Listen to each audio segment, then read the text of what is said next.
please tell me what a mutation is?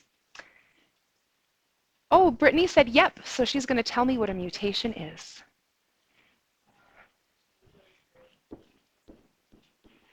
A change in DNA. Lovely. If you wrote anything as your description that involved DNA and changing order, changing sequence, not being the same, you are correct. That is what a mutation is. Now, there were a couple of examples in the book. One of them was about people. Could somebody tell me how a mutation could affect the gene pool in people? So the example was the Hiv protein receptor. Does anyone want to tell me that example? Is that your hand up? Kind of? No?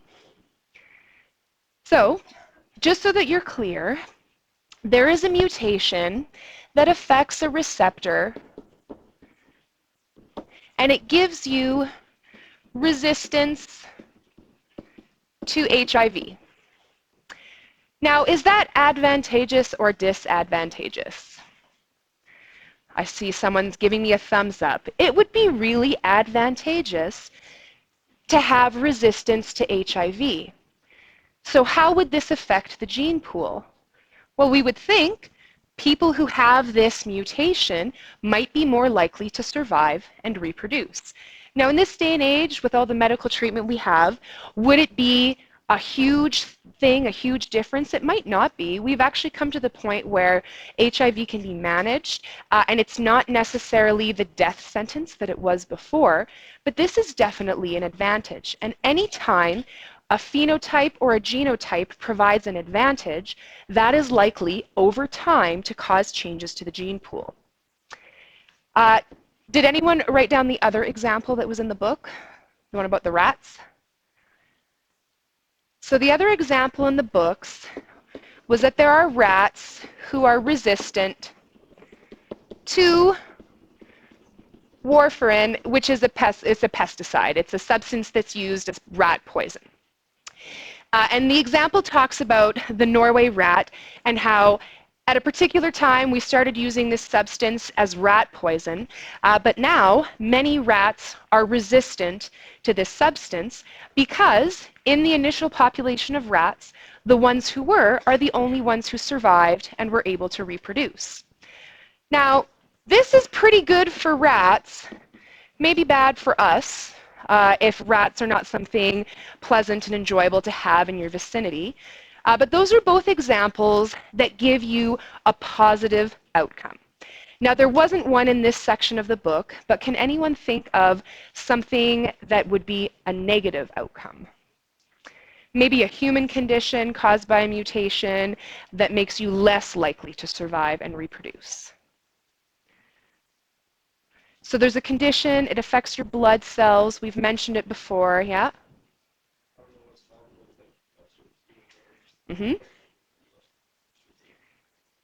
Exactly. So it's called sickle cell anemia.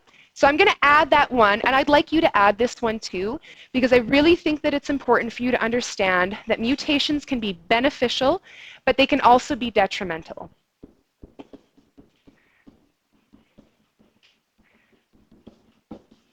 Sickle cell anemia is caused by a mutation, and it is a disadvantage. You would have a less likely probability of surviving and reproducing, and that would change the gene pool because your alleles would not get passed on as likely as someone who didn't have sickle cell anemia. All right, we will go over gene flow. So the first thing I would like is for somebody to tell me, what is gene flow? Yes. Sir, I'll just pause you for a second. If you could all give us your attention, we'll go through this. Go ahead, say it again.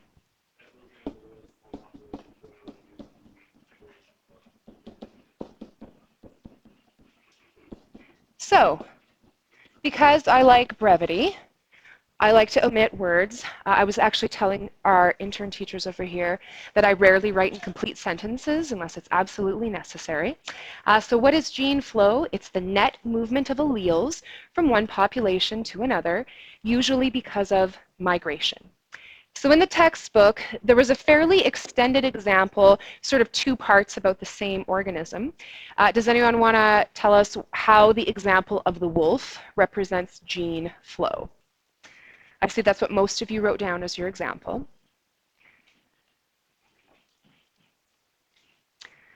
So it's really important that you know how the example affects gene pools. So if all you wrote down was wolves, maybe you should add to your example so that you understand why the wolf is an example of gene flow.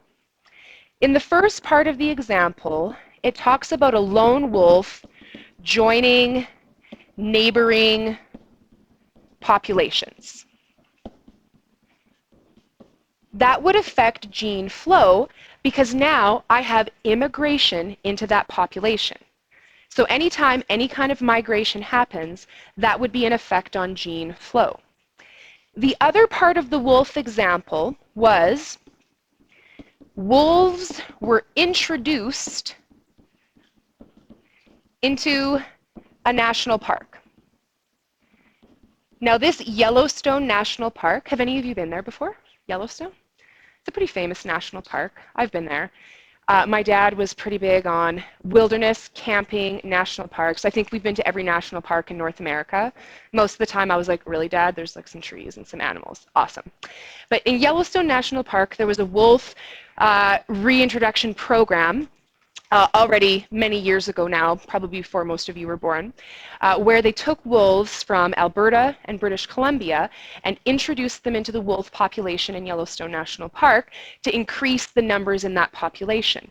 So I took wolves from one place, moved them to another. Even though this wasn't a natural migration, like the wolves didn't do this themselves, people did it, it's still an example of gene flow.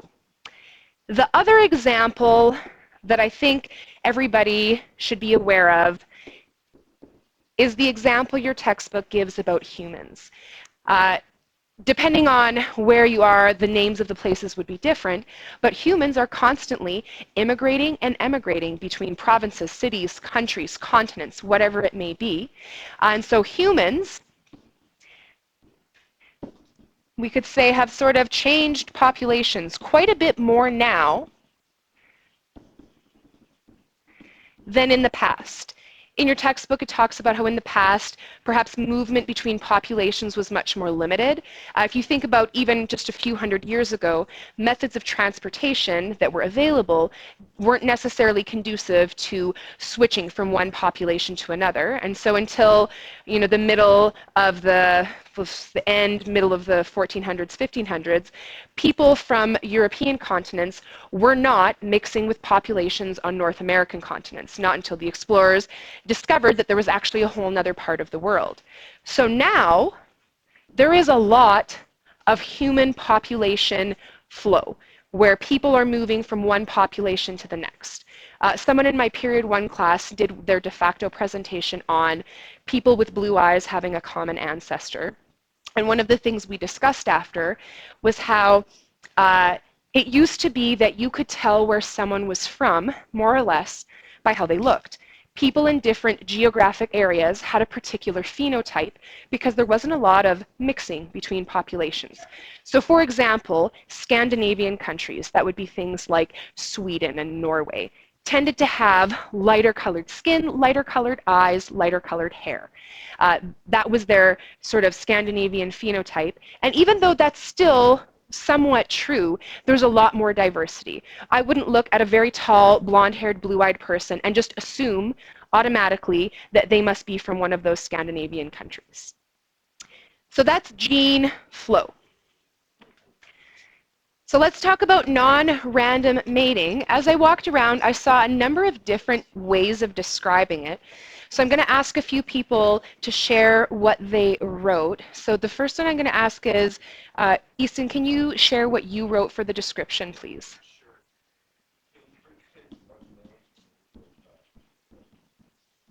So you can predict which females and males will mate. That's a really good description. In the textbook, it says non-random mating is when you can't predict. And so or random mating is when you can't predict, so non-random mating would be when you can predict. Now, other people had some other descriptions for what non-random mating was. One of the people over here, maybe I'll ask Kathleen to tell me what she wrote.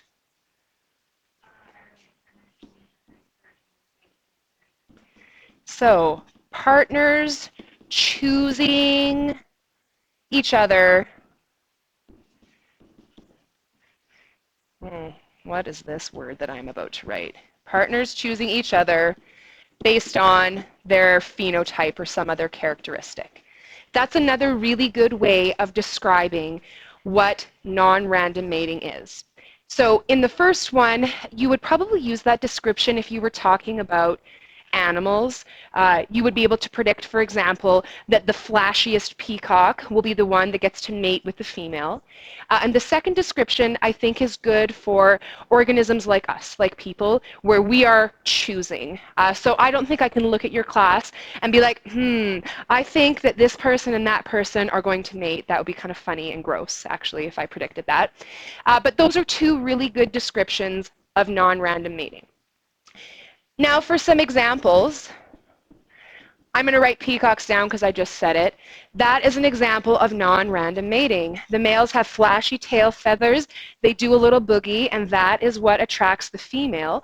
And so the flashiest male who has the best dance is the one who is going to have the best chance at reproducing. Now, there were some examples in the book, but I saw a lot of you come up with your own examples. So let's hear some examples of non-random mating. Yes. Purebred dogs is an excellent example. I'm going to write the word inbreeding next to it because that's what's happening. A purebred dog is basically an inbred dog, where it is coming from a stock of that same exact type of dog.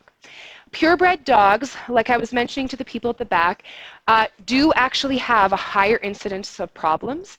I think that sometimes you get in your head that inbreeding means, what was the word used? An ogre. That you were going to look like an ogre at the end. And they said to me, well, these dogs don't look weird. And I said, you don't have to look different, but it's very probable that you will have a condition. So it might not be something that's visible.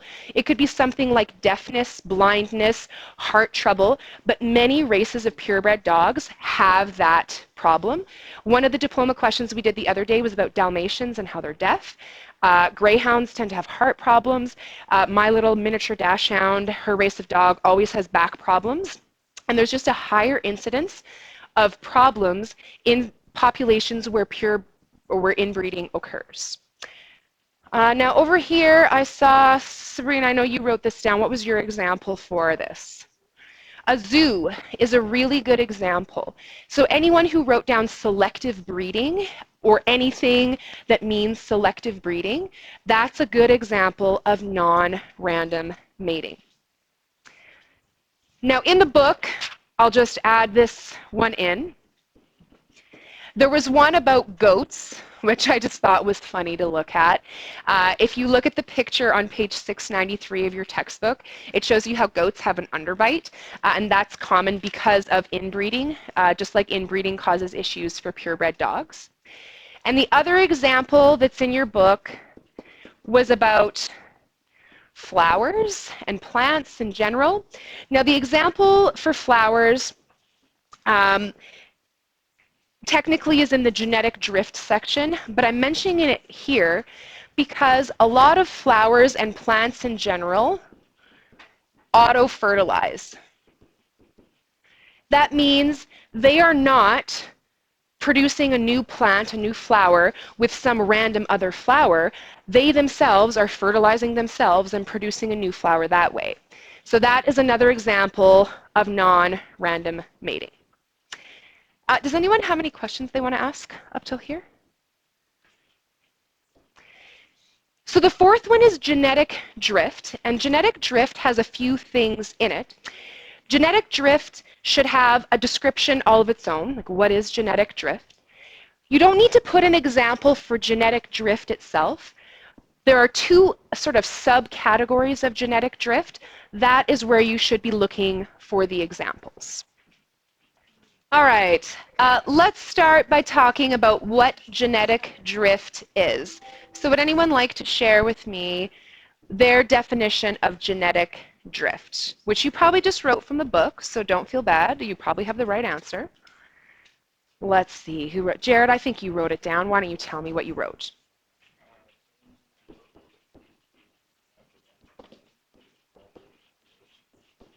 So the first thing he said, change in allele frequencies. And that, even though we didn't say it in the other examples, that's what's happening in all of these examples. Over time, allele frequencies are going to change. The second thing he wrote, or he said here, was that it was due to a chance event and that it was in a small population. So for us to consider something to be genetic drift, these are usually the conditions we're looking for. There's a change in allele frequencies. It happens because of a chance event. That means like a random, unpredictable event. And there is a small population that we're discussing. If the population is very large, small changes usually don't affect the allele frequencies over time. Now, the first subcategory of genetic drift is the founder effect.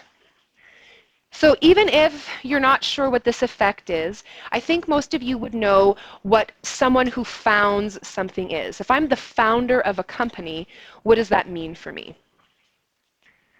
Yes. I created it. The company exists because of me. So the founder effect is when one, or we could say, or very few individuals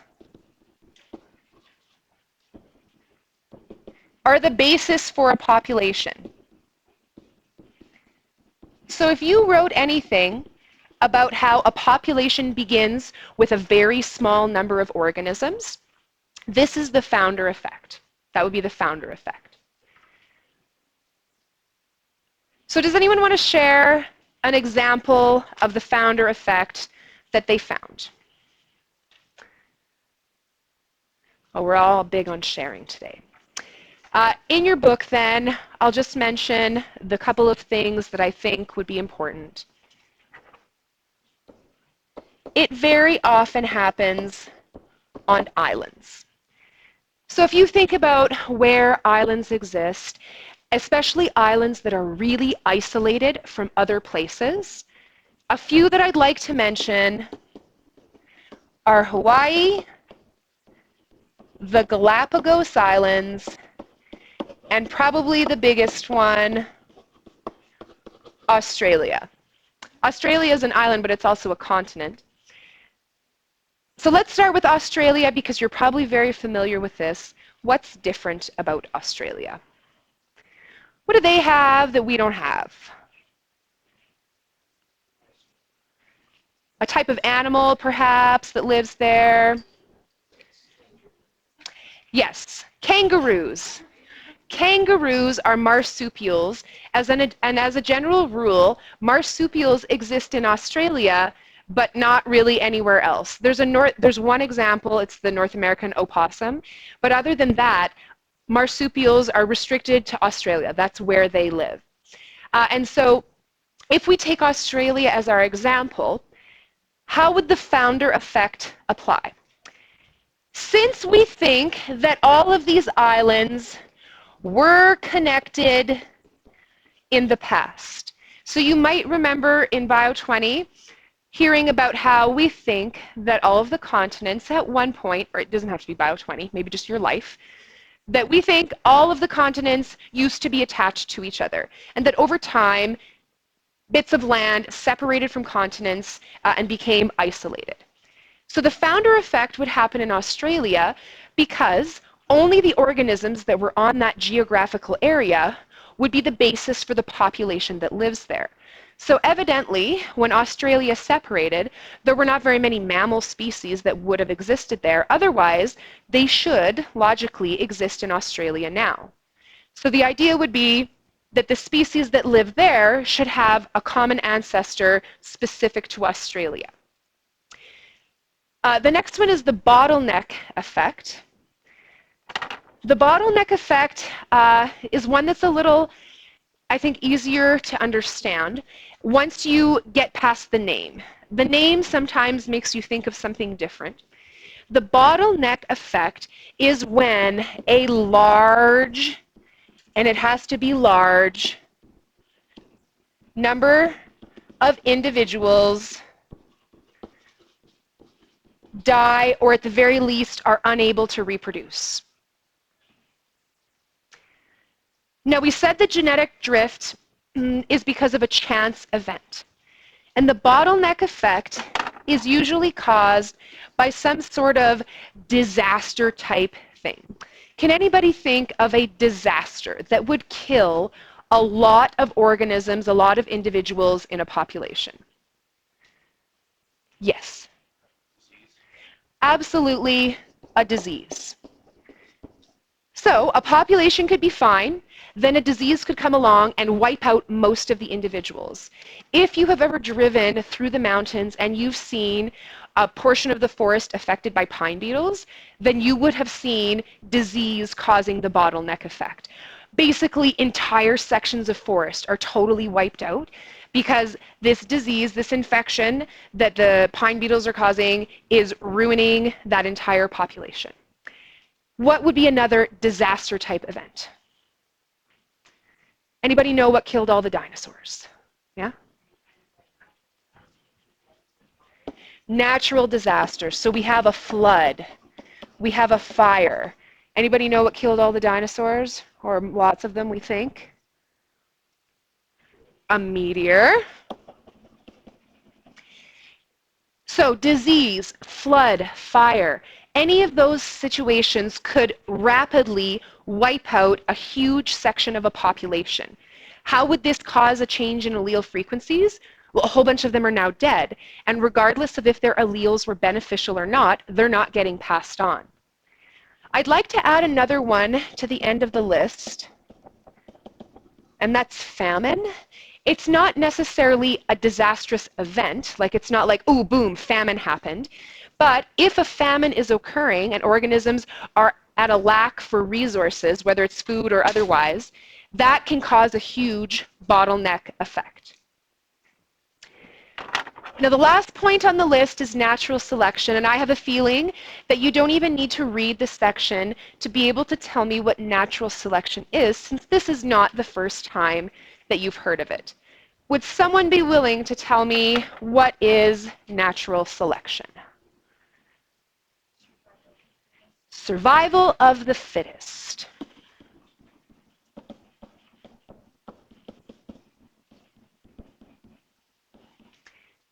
So in natural selection, which you all studied at length in Biology 20, the fittest organisms survive. That doesn't mean they're in the best shape and they can run marathons. That means they have characteristics that allow them to survive in their environment. In natural selection,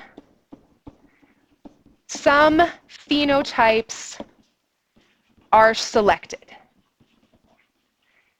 That means a particular phenotype gives you an advantage over another phenotype. Now, we could add more examples here, but all of the examples that we've given, especially in the first part, are actually examples of natural selection. So even though we've written these as 5 completely separate things, they are usually acting in concert. There's usually not only one thing that's occurring. So frequently, we'll see genetic drift and natural selection at the same time, or we'll see mutations and natural selection at the same time.